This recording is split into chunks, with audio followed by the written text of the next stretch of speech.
आज की सत्य घटना मध्य प्रदेश के उज्जैन शहर के पास एक गांव में रहने वाले कमलेश कुमार की है।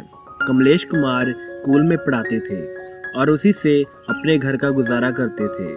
कमलेश के परिवार में उनके माता पिता और पत्नी रहते थे।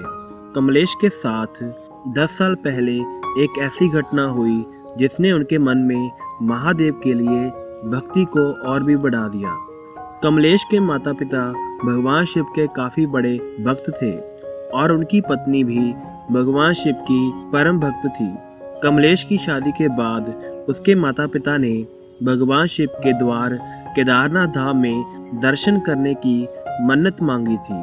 तो मन्नत के अनुसार कमलेश के माता पिता तो केदारनाथ धाम दर्शन करके आ गए, पर उनके मन में यह था कि उनका बेटा और बहू भी केदारनाथ धाम जाकर भगवान शिव के दर्शन कर लें। इसके लिए कमलेश की मां भगवान शिव को हर वक्त प्रार्थना करती रहती थी, पर कमलेश की नौकरी की वजह से वो छुट्टी नहीं ले सकता था, क्योंकि उसे यह नौकरी काफ़ी मुश्किलों के बाद मिली थी।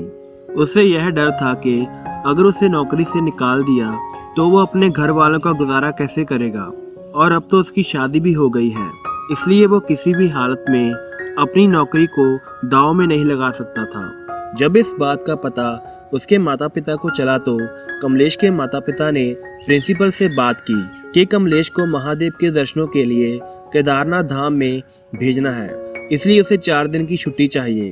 तो प्रिंसिपल ने कहा कि कोई बात नहीं, भगवान के दर्शनों के लिए कमलेश जितने दिन चाहे जा सकता है। पर कमलेश के घर वालों ने उसे इस बारे में नहीं बताया कि उसे प्रिंसिपल की तरफ से छुट्टियां मिल चुकी हैं। और दूसरी तरफ कमलेश यह सोच रहा था कि मैं इस यात्रा को कैसे कैंसिल करूं। इसी तरह सोचते सोचते केदारनाथ जाने का समय नज़दीक आ गया और कमलेश को घर वालों ने तब बताया जब पूरी तरह से पैकिंग हो गई थी। पर कमलेश उसे कैंसिल करना चाहता था, पर उसकी माँ ने उसे बताया कि मैंने प्रिंसिपल से बात कर ली है, तुम्हें छुट्टियां मिल चुकी हैं। यह सुनकर कमलेश काफ़ी खुश हुआ। पर कमलेश के गांव से केदारनाथ धाम के लिए सिर्फ एक ही बस जाती थी, वो भी 1 हफ्ते के बाद। और जब तक यह सब कमलेश को बताया गया तो उस वक्त तक बस निकल चुकी थी। जब इस बात के बारे में कमलेश की माँ को पता चला तो उसकी माँ ने भगवान शिव के सामने प्रार्थना की और उसकी माँ ने कहा कि तुम टैक्सी में 5-6 किलोमीटर आगे तक चले जाओ, अगर वहाँ बस नहीं मिली तो वापस आ जाना।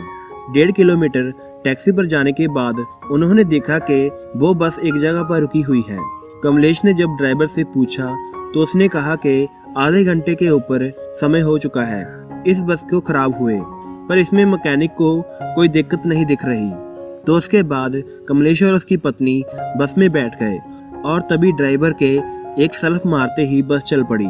किसी को कुछ समझ नहीं आ रहा था कि यह सब क्या हुआ, पर कमलेश और उसकी पत्नी ने केदारनाथ धाम के दर्शन काफ़ी अच्छे से किए और उन्हें यह यकीन हो गया कि भगवान शिव की वजह से ही वह केदारनाथ पहुंच पाए हैं।